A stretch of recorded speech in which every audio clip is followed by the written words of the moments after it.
Assalamualaikum warahmatullahi wabarakatuh. Alhamdulillah, nahmaduhu wa nasta'inuhu wa nastaghfiruh wa na'udzubillah min syururi anfusina wa sayyiati a'malina. May yahdihillah fala mudhillalah wa may yudlil fala hadiyalah. Asyhadu an la ilaha illallah wahdahu la syarikalah wa asyhadu anna Muhammadan abduhu wa rasuluh. Ya ayyuhalladzina amanu ittaqullaha haqqa tuqatih wa la tamutunna illa wa antum muslimun, amma ba'du. Para pemerhati roja kaum muslimin dan juga muslimat rahimani wa rahimakumullah. Alhamdulillah, segala puji hanyalah milik Allah Rabb semesta alam. Salawat beriring salam tidak lupa kita limpahkan untuk Nabi kita Muhammad sallallahu alaihi wasallam, keluarga beliau, sahabat beliau, dan umat beliau sampai hari kemudian. Para pemerhati roja, kaum muslimin dan muslimat yang dimuliakan Allah, pada kesempatan pagi ini kita kembali dapat bertemu untuk melanjutkan pembahasan yang kita angkat dari buku Mendidik Anak Tanpa Amarah. Pada kesempatan pagi ini kita akan melanjutkan poin yaitu pentingnya dialog dan komunikasi dengan anak. Ya, di antara metode berinteraksi, berhubungan dengan anak adalah dengan cara berdialog. Ini adalah cara yang paling efektif.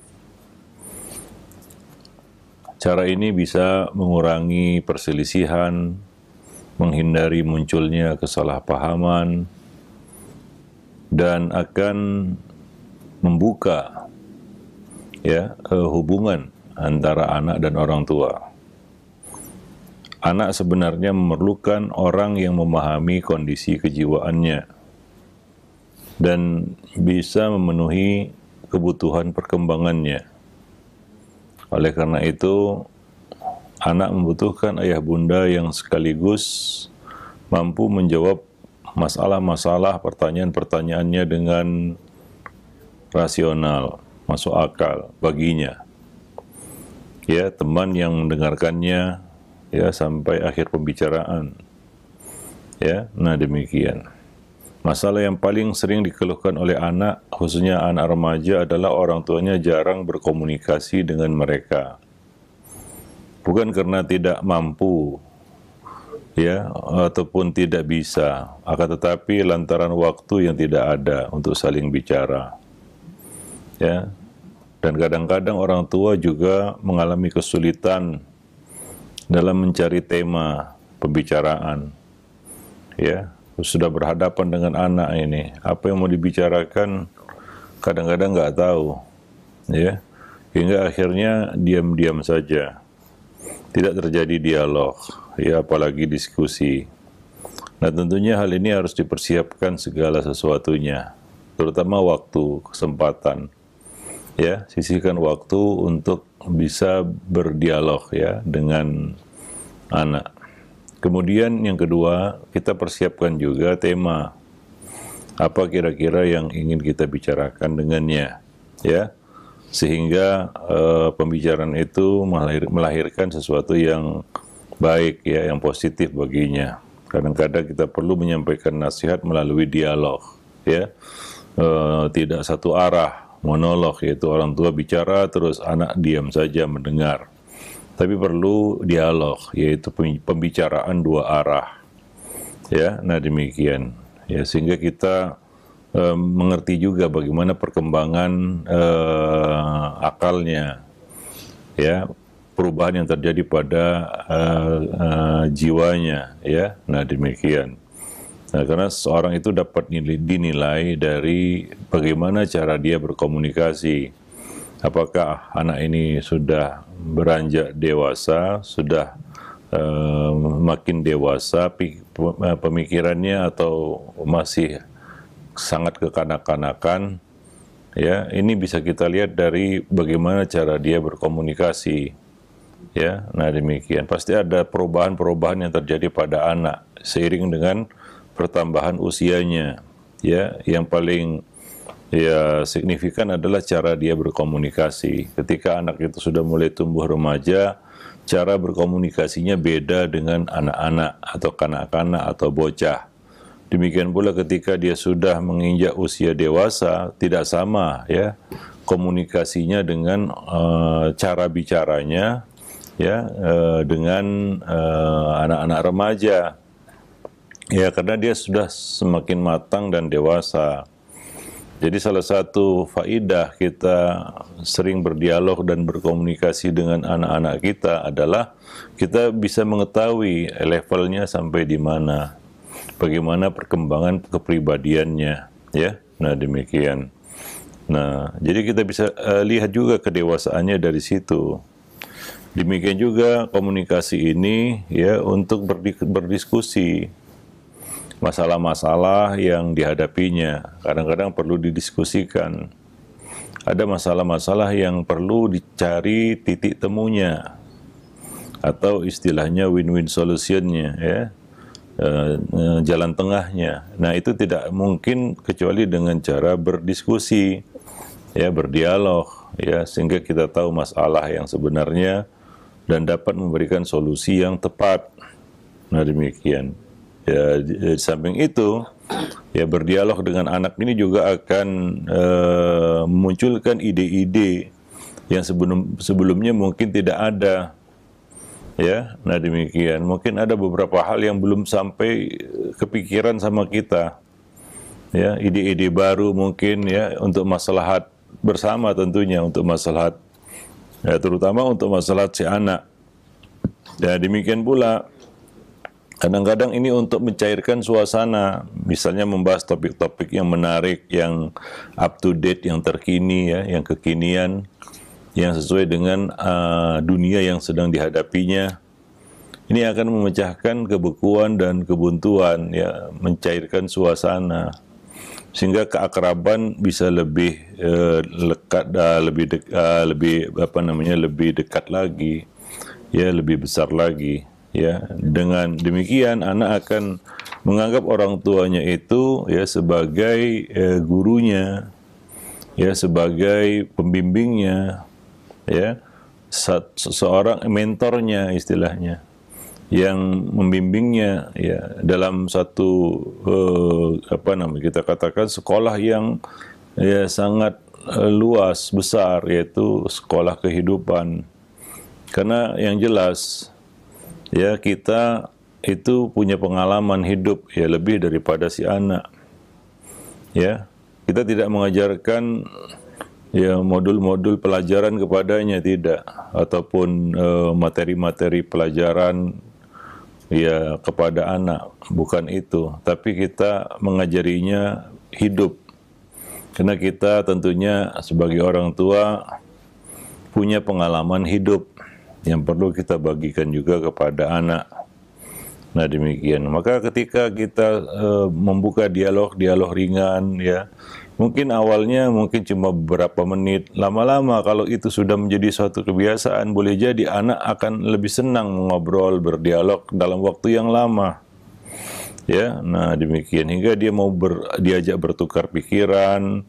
Ya, nah demikian. Jadi kita akan ya lebih memahami si anak, dan anak juga akan merasa nyaman ya dengan orang tua.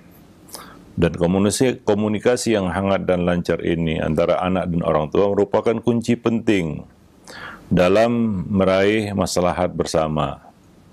Ya, dan sebagai pihak yang lebih dewasa, orang tua semestinya bersungguh-sungguh ya, untuk kita katakan belajar dan memperbaiki diri agar bisa menjadi pendamping sekaligus pembimbing yang mampu menyuguhkan suasana yang hangat, perasaan yang nyaman saat berkomunikasi dan berdialog dengan anaknya. Ya, nah demikian. Terutama ya ayah kan begitu ya. Ya kalau ibu mungkin ya kita katakan ya bukan partner dialog yang kita katakan yang nyaman ya bagi anak, baik anak laki-laki maupun anak perempuan. Ya biasanya yang diharapkan, dinantikan untuk bisa berdialog dengannya adalah ayah di sini ya. Nah, karena ayah ya kedudukannya kan sebagai ya kepala keluarga, ya pemangku kebijakan, ya pemimpin qawam, ya tentunya lebih berkompeten untuk ya berdialog dengan orang-orang yang menjadi bawahannya. Ya, nah demikian. Wallahu alam bissawab. Baik. Nah, ada beberapa kesalahan sikap orang tua. Ya, ketika berdialog dengan anak bukan dialog tapi monolog. Yaitu apa? Tidak memberikan kesempatan bagi anak untuk bicara. Tidak ada timbal balik. Dia cuma dengar, dengar, dan dengar. Ya, nah, kita nggak mengerti kalau dia cuma mendengar aja. Karena kita pancing untuk bicara, ya, agar kita mengetahui, ya, bagaimana kadar pemikirannya, tingkatan pemikirannya, ya, kemampuan akalnya, kecerdasannya. Ya, itu bisa kita lihat dari ya cara dia berkomunikasi. Kita bisa menilai dari situ. Jadi biarkan anak bicara sehingga kita bisa menilai sejauh mana kedewasaannya. Ya, bagaimana kita katakan kematangannya di dalam berpikir. Tapi kalau dia diam saja, ya cuma kita yang ngomong, kan ada juga orang tua yang seperti itu. Kalau sudah ngomong sama anaknya, dia saja yang ngomong. Ya, anak nggak boleh bicara, disuruh diam. Ya, lalu gimana kita bisa mempelajari si anak kalau dia cuma hanya diam? Manusia paling sulit untuk dinilai kalau dia diam. Ya, nah demikian. Tapi kalau dia bicara, kita tahu satu, apa yang menjadi isi hatinya. Yang kedua, tingkatan pemikirannya. Ya, nah kita bisa nilai manusia itu dari cara dia berbicara, cara dia berkomunikasi. Ya, nah demikian. Tapi kalau dia diam saja, bagaimana kita bisa menilainya? Nah, jadi yang kita maksud di sini adalah dialog, komunikasi dua arah antara ayah dan anak, ya, terutama anak kalau sudah masuk usia remaja, apalagi dewasa. Ya, dialog-dialog seperti ini harus intens dilakukan. Artinya harus lebih banyak lagi dilakukan. Ya, nah demikian. Karena masalah anak makin lama makin banyak. Ya, masalah bocah nggak sebanyak masalah remaja. Nah, ketika anak itu dewasa, masalahnya semakin banyak lagi. Ya, nah memang waktu yang mahal di sini. Ya, waktu yang bisa kita sisihkan untuk mereka itu yang berat sebenarnya. Ya, kadang-kadang orang tua itu kan dengan alasan sibuk menolak untuk berdialog, berbicara, ya, ngobrol dengan anaknya. Ada sebagian orang yang menganggap itu hal yang sia-sia ataupun nggak ada manfaatnya. Ya, mungkin dia nggak tahu ini orang tua seperti ini, apa faedahnya kita berdialog dengan anak, ya. Nah, untuk mengobservasi anak, ya kita perlu membuka komunikasi dengannya, ya. Nah, semuanya seperti itu. Ketika kita ingin mendalami sesuatu, kita harus mengobservasinya dengan melakukan ya interaksi, hubungan dengannya. Ya, kalaulah ya hewan saja perlu seperti itu caranya untuk bisa menundukkan hewan itu, menjinakkan hewan itu. Ya, kalau kita lihat ya orang-orang yang menjinakkan kuda, dia seolah-olah membuka komunikasi dengan kuda itu. Ya, nah sehingga ada rasa di situ. Dia memahami kuda, kuda memahami dia, sehingga kuda itu bisa jinak. Ya, nah demikian. Kalaulah hewan saja harus diperlakukan seperti itu, bagaimana pula anak manusia? Ya, nah demikian.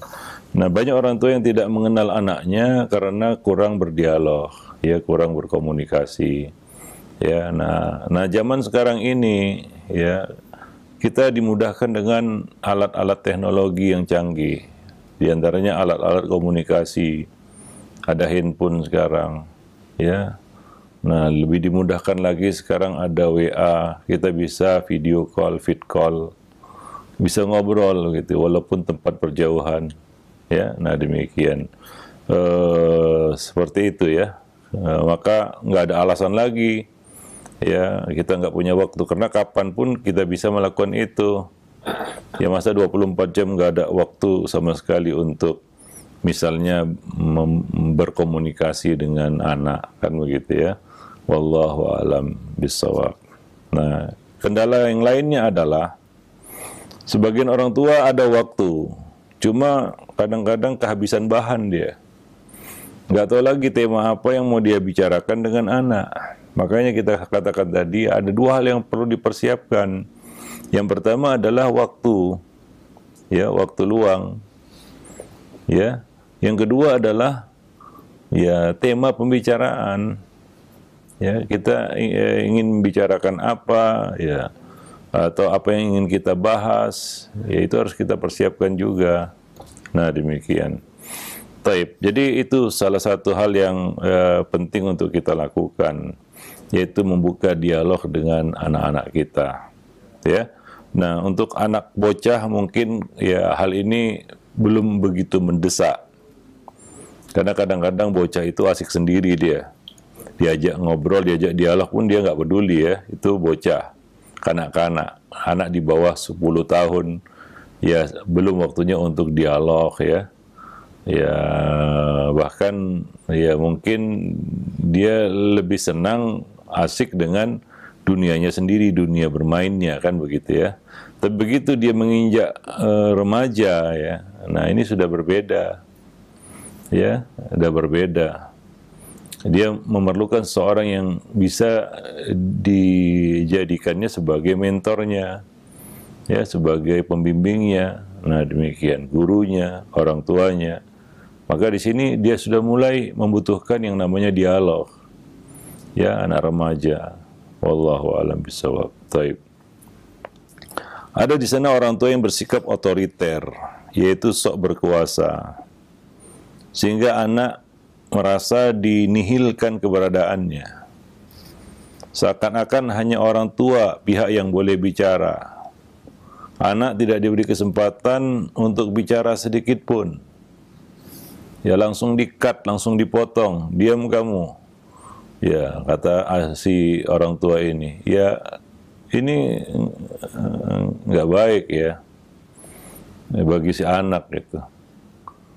Ya, Ustadz, saya ingin menasihati anak. Ya, banyak cara untuk memberikan nasihat.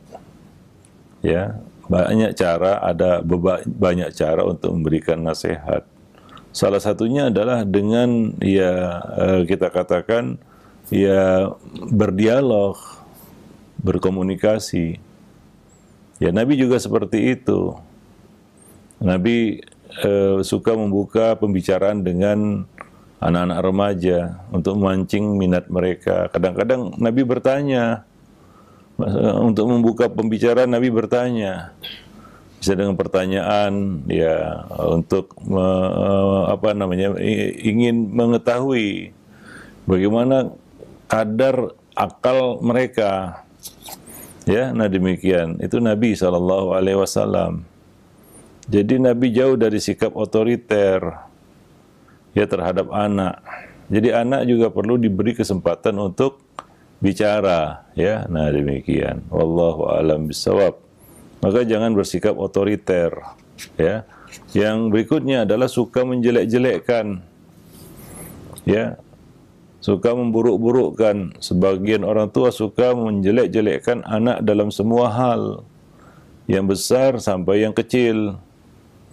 Tidak mau melihat sisi positif. Ya, orang tua selalu ada orang tua yang suka mempermasalahkan masalah-masalah kecil, kesalahan-kesalahan kecil. Bahkan ada yang langsung memarahi secara berlebihan ketika anak berbuat salah. Nah, ini satu sikap yang keliru, ya. Yang merendahkan anak itu dapat menjatuhkan mentalnya, dapat mengacaukan kepribadiannya, dan membuat dia jauh dari orang tua. Ya, maka hindari, ya, sikap ataupun cara yang tidak baik ini, yaitu suka menjelek-jelekkan anak. Salah satu bentuk menjelek-jelekkan anak adalah membandingkannya dengan anak yang lain. Ini sama dengan menjelek-jelekkannya ya. Maka tinggalkan ya. Cara seperti itu, atau tinggalkan ya sikap suka membanding-bandingkan anak dengan anak yang lain. Itu sama dengan menjelek-jelekkannya. Contohnya kita lah sebagai suami dibandingkan dengan suami yang lain. Istri kita membandingkan kita dengan suami yang lain. Apa perasaan kita ya terhadap sikap istri seperti itu? Kita akan menuduhnya, kamu menjelek-jelekkan saya. Ya, demikian anak juga, kalau kita suka banding-bandingkan dengan anak yang lain, wah si fulan aja, si fulan. Ini ya maksudnya mungkin ya baik ya, kalau cerita maksud dan niat ya, maksudnya supaya dia bisa meniru kan begitu ya. Tapi bukan dengan cara seperti itu. Ya. Nah, itu lebih kepada menjelek-jelekkannya. Ya. Nah, demikian. Ya seolah-olah ya kita mengatakan kamu buruk, dia yang baik. Ya, kamu tidak sebaik dia. Ya. Nah, demikian. Padahal ya setiap anak punya sisi positif dan negatif. Anak yang kita katakan baik itu ya juga punya sisi yang nggak baik kan begitu ya. Anak kita juga sama. Tapi kalau kita selalu melakukan seperti itu, ya anak pun jadi minder dan dia akan jatuh mentalnya. Ya, nah apalagi tertanam dalam benaknya, orang tua saya sudah menghakimi saya sebagai anak yang nggak baik, anak yang jelek, anak yang buruk. Ya, nah demikian. Itu lebih menjatuhkan mentalnya ya para pemerhati roja kaum muslimin dan muslimat yang dimuliakan Allah. Maka jangan suka menjelek-jelekkan. Ingat, salah satu bentuk menjelek-jelekkan anak adalah membandingkan anak dengan anak orang lain. Ya, nah tinggalkan ya cara seperti itu.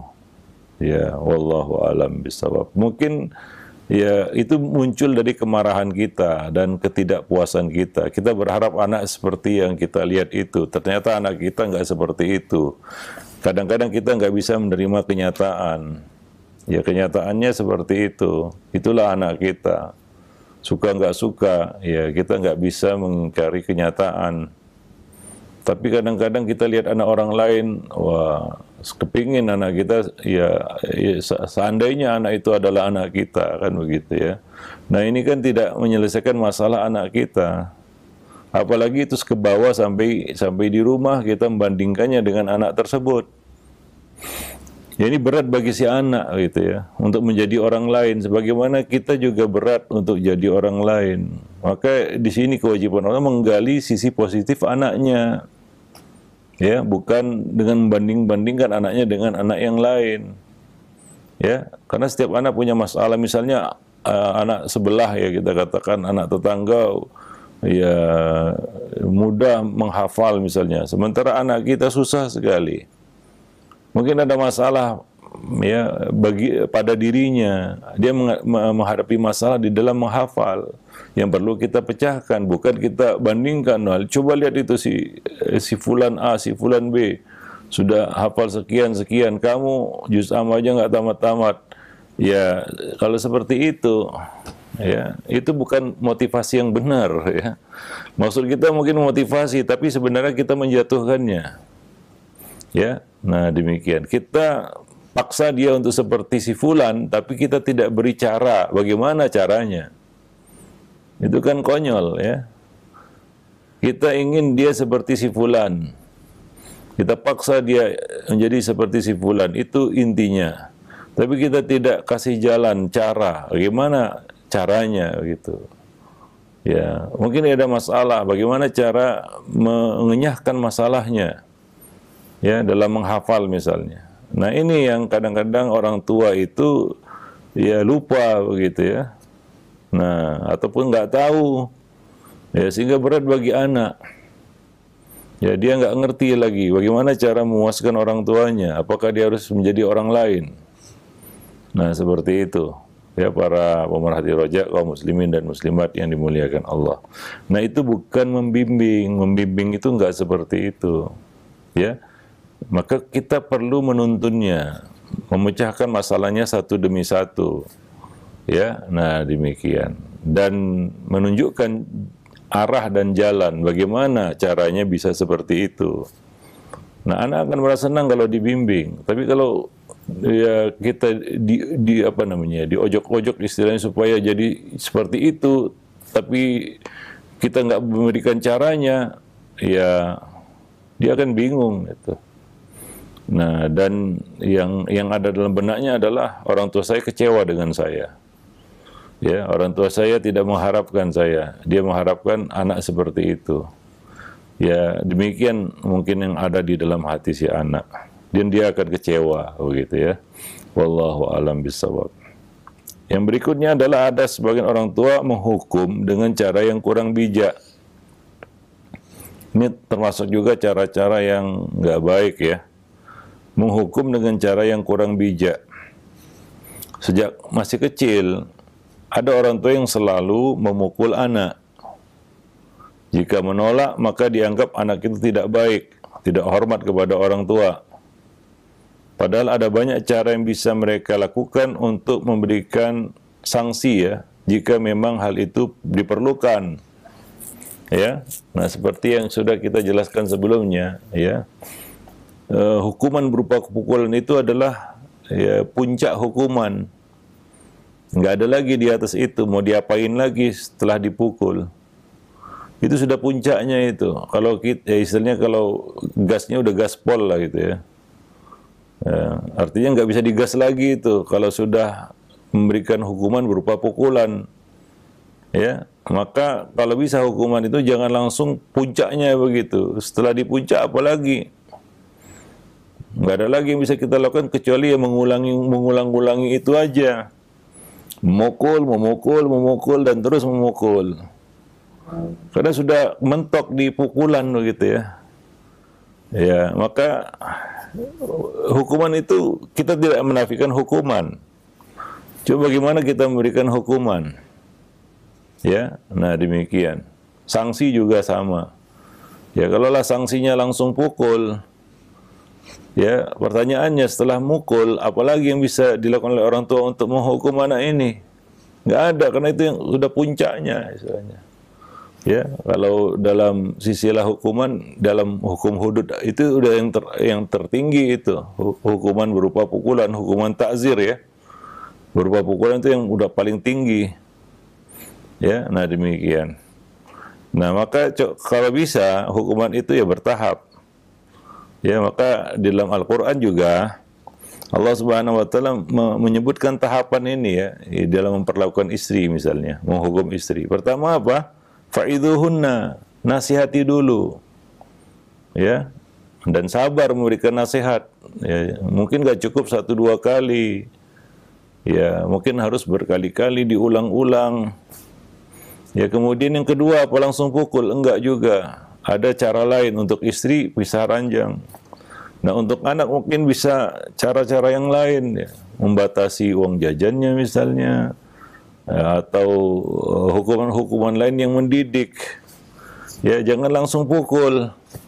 Nah, kalaulah begitu salah anak tanpa babi ibu, tanpa nasihat, tanpa cara-cara yang lainnya langsung pukul, besoknya kalau dia salah, apalagi yang bisa kita berikan kepadanya selain pukul? Akhirnya banyak orang tua yang ya capek sendiri dia mukul anaknya. Capek sendiri dia mukul anaknya. Ya, nah ini mungkin menunggu ya bisikan setan aja untuk menjerumuskannya kepada suatu hal yang buruk. Waliyadzubillah. Nah demikian, maka hati-hati itu ya. Ya,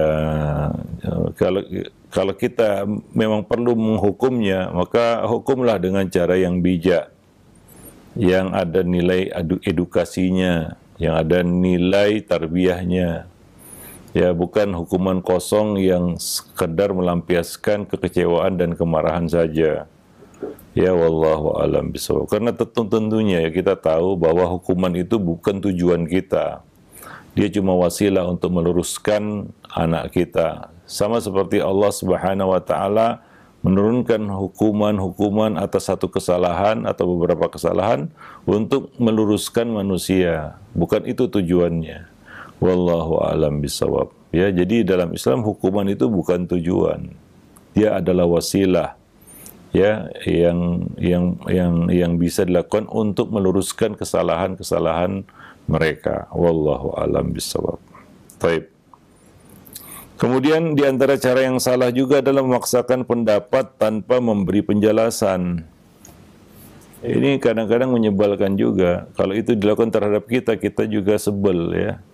Misalnya atasan kita menyuruh kita satu pekerjaan ataupun satu perkara, ya, yang kita tidak diberi ruang untuk minta penjelasan kepadanya, ya. Misalnya orang tua mengatakan kepada anaknya, sudah kamu ikuti saja perintah ayah, titik. Ya udah. Ya kadang-kadang anak juga perlu penjelasan. Nabi memberikan penjelasan, bukan hanya melarang. Ya, tapi Nabi memberikan penjelasan, bukan hanya memerintah, tapi Nabi juga memberikan penjelasan. Dan anak perlu penjelasan. Ya, sebagai contoh, Nabi berkata kepada Hasan ketika mengambil kurma zakat, kita keluarga Muhammad tidak halal memakan harta zakat. Nabi menjelaskan sebab kenapa Nabi melarangnya memakan kurma itu, karena kurma itu kurma zakat. Ya, kenapa kalau kurma zakat kenapa rupanya? Nah, keluarga Muhammad ahli bait tidak boleh memakan harta zakat. Jadi anak, ini Hasan waktu itu masih kecil ya, tapi Nabi memberikan penjelasan. Nabi tidak males ya, ataupun ogah atau gak mau lah gitu ya, malas-malesan memberikan penjelasan, tidak. Tapi Nabi memberikan penjelasan dengan rinci. Kita keluarga Muhammad tidak boleh, tidak halal memakan harta zakat. Ya coba lihat ya, Nabi tidak memandang, ini masih kecil, enggak. Anak kecil juga perlu penjelasan. Ya, jangan biasakan kita memaksakan pendapat tanpa memberikan penjelasan. Kadang-kadang ini karena malas saja orang tuanya menjelaskan. Maka dia larang, pokoknya nggak boleh. Ya udah selesai. Ya, anak dibiasakan untuk taklid. Nah, kita mengajarinya untuk taklid. Ya, nah, nggak terbiasa dengan berargumentasi. Nah, wajar kalau anak nanti ketika dewasa ya dia juga melakukan cara yang sama. Atau karena kita katakan dampak dari pendidikan seperti ini, ya dia cenderung ya taklid saja karena dia dibiasakan taklid, ya tidak biasa mendengarkan argumentasi dan tidak terbiasa berargumentasi. Nah, ini adalah sikap yang sangat tidak positif. Di samping itu ini akan membuat anak tidak percaya diri, ya. Dan ada kemungkinan sebaliknya, bisa jadi anak itu menjadi anak yang ya dikatakan seperti lembu di cucuk hidungnya, atau sebaliknya, ya anak akan memberontak karena merasa tidak dihargai pendapat-pendapatnya, ya tidak diberi ruang untuk bertanya. Nah demikian. Jadi ini salah satu sikap yang salah, yaitu memaksakan pendapat tanpa memberikan penjelasan. Ya, sekali lagi anak juga perlu penjelasan dari apa yang kita perintahkan kepadanya, dari apa yang kita larang dia darinya. Ya, nah demikian. Wallahu a'lam bishawab. Kemudian cara yang salah berikutnya adalah meragukan anak, selalu meragukan anak dan tidak memberikan kepercayaan. Ada orang tua yang terkesan suka memojokkan anaknya saat memberikan tanggapan terhadap apa yang ia lakukan atau apa yang dia katakan. Ya. Nah, ada beberapa ya kadang-kadang sebagian orang tua itu seperti seperti orang yang menginterogasi ya anaknya seperti polisi begitu ya. Ya, dan cenderung dia nggak percaya sama anaknya. Ya, nah demikian. Dan kalaupun anaknya jujur, dia menunjukkan murkanya, tidak memberikan apresiasi sedikit pun atas kejujuran anak. Ya, lama-lama ya si anak ini juga akan mencari cara ya untuk bagaimana bisa membohongi orang tuanya. maka perlu ya kita memberikan ruang pada anak untuk bisa jujur dan berani jujur. Maka jangan terlalu berlebihan ketika anak jujur, ternyata kejujurannya tidak menyenangkan kita. Kadang-kadang anak itu jujur, tapi ketika dia jujur, kita justru marah. Ya, nah, karena kalau dia jujur, dia mengatakan apa adanya, ya kita murka. Nah ini kan akan menyebabkan atau akan membuat si anak berpikiran. Nah kalau demikian adanya, kedepannya saya bohong aja, karena bohong selamat, jujur gak selamat. Itu yang ada dalam benak si anak. Maka ya arahkan dia untuk jujur, ya, dan beri dia latihan untuk mengemban amanah. Ya kalau anak ya kita lihat tidak amanah atau tidak menjalankan amanah dan tugas dan tanggung jawab dengan baik, ya wajarlah dia perlu latihan. Ya, nah kadang-kadang orang tua ini terlalu berekspektasi berlebihan, ya memberikan tanggung jawab kepada anak, lalu anak harus perfect memikul tanggung jawab dan amanah itu. Ya kadang-kadang anak itu ya sifatnya masih leler kan begitu ya, masih mengabaikan tanggung jawab. Artinya dia perlu terus dilatih. Ya bukan ya kita jadikan kita buat dia menjadi ya kita katakan orang yang merasa tidak mampu untuk mengemban amanah. Ya misalnya apa, dengan meragukan anak itu dan tidak lagi memberikan kepercayaan apapun kepadanya. Ya, nah Nabi SAW melatih anak-anak sahabat itu ya untuk memikul tanggung jawab. Nabi pernah menyuruh Anas bin Malik ya dengan satu tugas, ya. Nah, dan bahkan Nabi memberikan kepercayaan kepada Usama bin Zaid untuk untuk memimpin sebuah pasukan. Nabi sering memberikan kepercayaan kepada anak untuk menguji mereka, untuk melatih mereka, ya. Nah, kalau anak salah, ya jangan langsung dijatuhkan, langsung dicela ya atas kesalahannya dalam mengemban amanah, tapi jadikanlah itu sebagai bentuk latihan agar dia bisa menjadi lebih bertanggung jawab, ya lebih amanah di dalam mengemban apa-apa yang diamanatkan kepadanya. Wallahu a'lam bishawab. Ya, taib. Nah, demikian ya beberapa poin. Ya, berikutnya akan kita lanjutkan masih beberapa sikap-sikap yang salah yang harus diluruskan oleh orang tua kepada anak. Wallahu a'lam bishawab. Aqulu qouli hadza astaghfirullah li wa lakum lisairil muslimin innahu huwal ghafurur rahim. Nah, baik, alhamdulillah. Terima kasih, syukuran jazakallahu kepada Ustaz yang sudah memberikan materi di kesempatan pagi hari ini dalam pembahasan dialog dan komunikasi diambil dari buku Mendidik Anak Tanpa Amarah. Mudah-mudahan menjadi ilmu yang bermanfaat untuk kita semua. Baik, untuk selanjutnya kami akan ajukan pertanyaan-pertanyaan yang sudah masuk di layanan pesan WhatsApp. Baik, yang pertama Ustaz, ada pertanyaan. Assalamualaikum warahmatullahi wabarakatuh. Ya Ustaz, saya sering bilang kepada anak saya yang kadang-kadang dia tidak mau ke masjid, yaitu jangan mau kalah dengan anak SD yang dia itu rajin ke masjid. Kamu itu bolong-bolong, sedangkan kamu bolong-bolong ke masjidnya. Nah, bolehkah dengan perkataan seperti itu Ustaz? Iya, iya, mungkin ya sesekali ya kita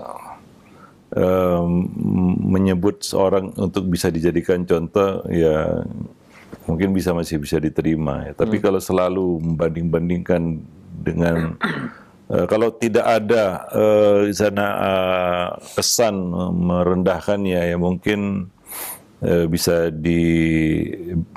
masih bisa diterima ya, kita katakan seperti itu. Karena tadi kata-kata seperti itu mungkin tidak mengandung unsur merendahkan, kan begitu. Allahu a'lam. Namun ya kalau bisa tidak usah dengan cara seperti itu. Ya. Demikian. Allahu a'lam bishawab. Ya. Nah, mungkin cara masuknya yang perlu kita perbaiki. Ya kadang-kadang itu kan cara yang instan yang ingin kita dapatkan, bahwa si anak itu akan termotivasi. Tapi kita mungkin kurang ya memperhatikan bahwa kadang-kadang dengan cara seperti itu anak itu bukan justru marah termotivasi dia. Ya malah seolah nanti dia akan mengatakan, nah itu kan dia, saya lain lagi. Ya, dan itu tidak mendorongnya untuk ya pergi ke masjid, kan begitu ya. Nah demikian. Mungkin dengan cara yang lain, ya bukan dengan cara seperti itu. Itu cara instan yang ingin dilakukan oleh orang tua agar anaknya itu pergi ke masjid, kan gitu ya. Nah, wallahu a'lam bishawab. Ya, nah. Iya, baik. Terima kasih banyak. Syukran jazakallahu khair atas jawabannya. Demikian, dan selanjutnya ada pertanyaan. Ya Ustaz, ketika anak remaja yang sudah balik seringkali sulit untuk disuruh sholat, bahkan sering dilakukan di akhir waktu, terutama subuh. Apakah mungkin sebagai orang tua itu tidak memarahinya, Ustaz? Apa yang dimaksud memarahi sini? Marah-marah? Apa yang diperlukan oleh anak di sini? Kemarahan? Atau apa? Anak di sini perlu bimbingan, ya, perlu dinasihati, ya, perlu dilembutkan hatinya, ya, perlu dikasih pencerahan, ya, pikirannya bahwa itu adalah suatu yang harus dia lakukan, ya. Nah, kemarahan di sini kadang-kadang nggak jadi solusi yang menyebabkan anak itu kemudian sholat, kan begitu ya, ataupun menyebabkan anak itu melakukan apa yang kita inginkan. Nah demikian. Kita tahu ini masalah anak-anak zaman sekarang, ya, ya, di mana tantangannya berat. Ya mungkin anak itu sudah kecanduan gadget, ya. Aktivitasnya nggak lepas dari gadgetnya, ya. Ini banyak masalah seperti ini banyak dikeluhkan oleh orang tua, ya, anaknya susah sholat di awal waktu, susah ke masjid, ya, terutama subuh payah bangunnya, kan begitu ya. Nah, nggak ada asap kalau nggak ada apinya. Coba perhatikan apa aktivitas anak kita. Allah waktu malamnya habis untuk main gadget, gimana dia bisa sholat subuh di awal waktu? Tidurnya aja kadang-kadang jam 2 pagi, jam 3 pagi, asik main gadget. Atau sudah banyak tersita perhatiannya dengan layar gadgetnya itu. Seharian hampir 24 jam, itu yang dipelototinya, itu yang dipantenginya, itu yang dilihatnya, ya, nggak lepas dari itu. Lalu bagaimana dia bisa konsentrasi pada perkara-perkara lainnya? Ini masalah anak-anak remaja terutama pada hari ini, ya. Nah godaannya kan sangat banyak dan besar, ya. Tentunya ini yang harus kita atasi, ya. Gimana caranya ini, ya, agar ya tidak tersita semua perhatiannya kepada gadgetnya misalnya. Karena itu yang menghalangi, ya, faktor utama yang menghalangi anak jadi ya ogah-ogahan sholat, kadang-kadang ya sholatnya di akhir waktu, susah bangun subuh, ya, dan banyak lagi keluhan-keluhan lain yang ya kita katakan menjadi problem tersendiri bagi para remaja hari ini, ya. Wallahu a'lam bishawab. Nah, kemarahan di sini apa bisa menyelesaikan? Ya, si ibu tadi tanya, apakah saya nggak perlu memarahinya? Kalau lah dimarahi, kira-kira selesai nggak masalahnya? Ya, mungkin anak karena kemarahan kita takut sesaat, tapi berikutnya dia ulangi lagi. Karena sumber masalahnya tidak kita selesaikan ini, ya. Nah, banyak anak itu yang jadi korban gadget, ya. Karena dia juga tidak bijaksana menggunakan benda itu. Konyolnya gadgetnya itu ya pemberian orang tua. Ya semua fasilitas gadget itu dari orang tua, mulai dari alatnya sampai pada ya kita katakan kuota internetnya. Semua di backup sama orang tua. Lalu orang tua marah-marah karena anaknya malas sholat. Ya, ini kan muter-muter di situ aja nanti. Ya, akhirnya orang tua mengulang-ulangi kemarahannya sampai anak itu ya sudah biasa dengan kemarahan orang tua. Akhirnya semua sudah dianggap biasa. Ya, nah ini masalah ya mungkin yang dihadapi oleh para remaja hari ini. Ya, boleh kita kan susah lah ya kita untuk menjauhkan, memisahkan, menceraikan anak dari gadget hari ini. Ya, wallahu alam bishawab. Kecuali ya kita mengarahkannya bagaimana dia bisa bijak dan baik menggunakan gadgetnya, ya. Nah, demikian. Wallahu alam bishawab. Dan itu tugas orang tua. Ya. Nah, jadi anak-anak seperti ini perlu didampingi terus, diberikan nasihat, diberikan ya pengarahan, ya diberikan masukan, ya dibimbing, dituntun, berusaha kita pecahkan masalah-masalahnya. Kadang-kadang anak nggak tahu, itulah masalah dia, ya. Nah demikian. Wallahu a'lam bishawab. Kemarahan akan membuntukan pikiran kita aja terhadap si anak, ya. Kemarahan akan membuat pikiran kita buntu dan kita nggak tahu apa masalah anak dan apalagi solusinya. Ya, nah demikian. Wallahu a'lam bishawab. Nah, baik. Terima kasih banyak. Syukran jazakallahu khair atas jawaban Ustaz. Dan selanjutnya, ini ada pertanyaan kembali Ustaz. Ya Ustaz, saya memiliki anak berumur 14 tahun. Sudah mulai memasuki masa remaja, sudah mulai mendebat ketika diajak berbicara, masih dalam koridor terkontrol ya untuk masalah debatnya. Cuman saat ini sedang ingin sekali dibelikan HP karena teman-temannya banyak yang sudah punya. Nah, kami masih bertahan untuk tidak memberikan HP tersebut. Yang jadi pertanyaan, umur berapa bagusnya HP itu dikasihkan ke anak dan alasan apa yang bisa meyakinkan anak bahwa sekarang belum tepat untuk menggunakan HP. Nah, bagaimana, ini banyak pertanyaan saja tiga. Bagaimana cara agar anak tetap bisa terjaga di tengah pergaulan masa remaja tersebut seperti sekarang ini yang pengaruhnya mungkin yang luar biasa. Ya. Seyogianya sebaiknya ya HP itu baru dipegang ketika dia sudah dewasa ya. Remaja ya sebenarnya belum begitu matang anak remaja itu untuk pegang HP. Ya karena usia rusuk adalah usia di mana seorang anak sudah boleh diberikan harta. Ya. Nah, kalau dia punya harta boleh diserahkan harta kepadanya. Ya mungkin bisa kita analogikan itu dengan HP juga ya. Nah, anak yatim yang punya harta tidak boleh diserahkan hingga dia sampai usia rusuk. Ya demikian juga HP kalau bisa kan begitu ya. Nah, tapi kalau tidak ya kadang-kadang karena tuntutan sekolah ya. Apalagi masa-masa online kemarin kan begitu ya. Ya sebagian orang tua dengan alasan ya mau tidak mau terpaksa tuntutan studinya ataupun sekolahnya ya hingga akhirnya memberikan atau menyerahkan HP itu kepada si anak. Taib. Nah, dalam kasus ini ya sudah 14 tahun kan begitu ya. Nah, kalau bisa diulur-ulur sampai sejauh mungkin gitu ya. Maka ulur-ulur saja begitu ya. Nah, hingga akhirnya nanti ya ketika anak itu mungkin sudah di akhir usia remaja atau pradewasa ya barulah dia pegang HP itu. Ya mungkin di penghujung studinya ya, menjelang dia kuliah atau masuk kuliah atau melanjutkan pendidikannya, mungkinlah baru bisa dia pegang benda itu kan begitu ya. Wallahu a'lam bishawab.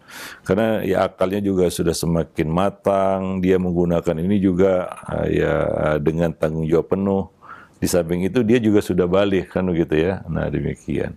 Nah, dan hati-hati yang memberikan HP kepada anak yang belum balik, karena apapun yang terjadi itu tanggung jawab dosa orang tua, kan begitu ya. Kalau dia sudah balik, ya tentunya dia sudah menanggung ya apa yang dia lakukan sendiri. Ya, cuma ya juga kasihan anak ya ketika dia nggak tahu benda ini, kita kasihkan dia banyak buat kesalahan dengan benda ini. Ya, jadi perlu kematangan untuk memegang benda ini, ya benda yang namanya gadget, HP, smartphone dan sejenisnya. Ya, jadi dalam kasus ini kalau bisa terus diulur-ulur, diundur-undur kan begitu ya. Nah, meyakinkan dia supaya itu belum perlu, ya tentunya ya ini berkaitan dengan bagaimana orang tua bisa menyertai anak, ya, nah hingga dia merasa tidak perlu disertai oleh HP, ya, nah kalaulah orang tua kurang waktu untuk anak, tidak perhatian, ya wajar kalau anak merasa HP lah ya menjadi apa, ya pendampingnya, ya bahkan pendamping yang sangat menyenangkan itu HP itu. Ya, seperti yang dilihat teman-temannya. Tapi kalau orang tua bisa menjadi pendamping yang baik untuk anaknya, mungkin dia tidak merasa perlu didampingi HP. Ya, wallahu a'lam bishawab. Nah, demikian. Taib. Ya, mungkin ada alat-alat di sana yang tidak personal ya, misalnya komputer yang bisa dipakai bersama kan begitu ya. Kita bisa melihatnya bersama ya.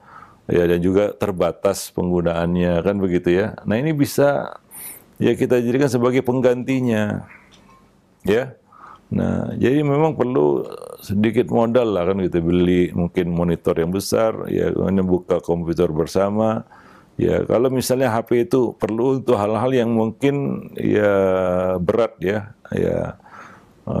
komunikasi misalnya dan lain sebagainya, itu bisa digantikan dengan personal komputer atau ya sejenisnya yang tidak bersifat barang pribadi.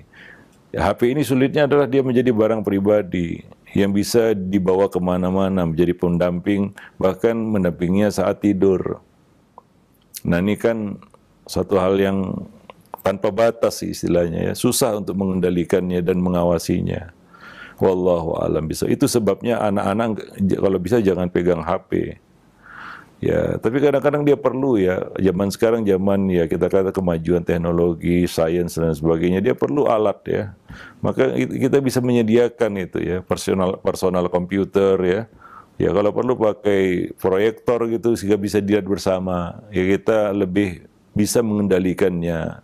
Dan dia juga tidak jadi gaptek kan begitu ya. Tetap ya dia mendapatkan kebutuhan dan keperluannya. Untuk kita katakan perkembangan masa zaman sekarang ini ya. Wallahu a'lam bishawab. Misalnya internet ya. Kadang-kadang di sana ada hal-hal positif di internet. Kalau dia main internet di HP ini kan nggak terkendali. Tapi kalau di personal komputer misalnya, ya kita beri layar yang lebar sekarang. Sekarang banyak monitor-monitor yang besar dan murah kan gitu. Kita bisa main bersama, buka internet bersama. Ya itu mungkin akan lebih menyenangkan baginya jika didampingi tentunya ya. Nah demikian. Itu menjadi solusi juga. Karena sudah ada yang mencoba seperti itu dan berhasil. Si anak tidak tertarik dengan gadget. Kenapa? Karena ada layar yang lebih besar dan dia disertai oleh orang tuanya. Ya, dia bisa membuka apa yang dibuka oleh teman-temannya. Keuntungannya apa? Orang tuanya duduk di sampingnya, mendampinginya. Ya, wallahu a'lam bishawab. Nah, demikian. Ya. Tapi kalau gadget gimana kita bisa mendampingi anak? Itu sangat susah. Wallahu a'lam bishawab. Nah, mungkin sampai di sini dulu pertemuan kita pada kesempatan pagi ini, mudah-mudahan bermanfaat. Aku qouli hadza, astaghfirullah li wa lakum sairil muslimin, innahu huwal ghafurur rahim.